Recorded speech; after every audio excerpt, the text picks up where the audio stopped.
Harmee. Harmee jechuun maqaa waamichatti salphaadha. Nama hubatee ilaaletti waa'een ishii jabaadha.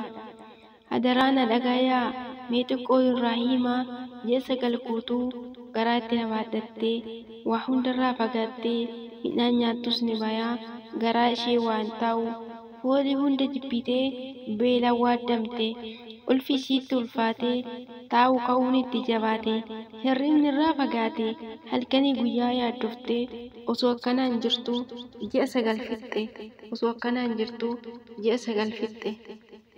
Nadeessa ciniinsuun hedduu affeellamtee laaladhaan gubattee haadha du'aa gartee sunuu itti jabaatee iyyitee watwaattee osoo aqilii qabduu maraattuu fakkaatte dandeettii rabbiitiin du'a tarkaanfattee gargaarsa isaatiin an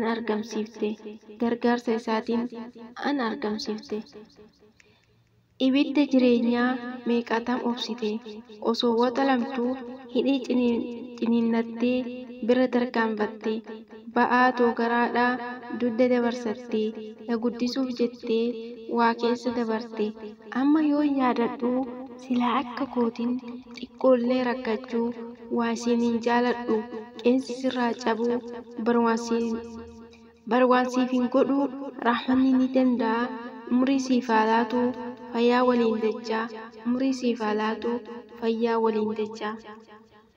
Roobaaf caama keessa naan bobbaatee galtaa naaf jecha rakkattee cinqee hedduu agartaa wallaahi laaftuu miti wanni ati naaf taate anuma kanaaf jecha waan hedduu qunnamte yoom himamee dhuma wanta ati naaf taate riqicha meeqatam na tarkaanfachiifte ana malqayaraa badhiira na gootee mee akkam jee fedhii tee haa ibsu jaalalli tee qaaliin na keessa haa teessu kaalidni guddaan firdoosii si haa qananiisu kaalidni guddaan firdoosii si haa qananiisu.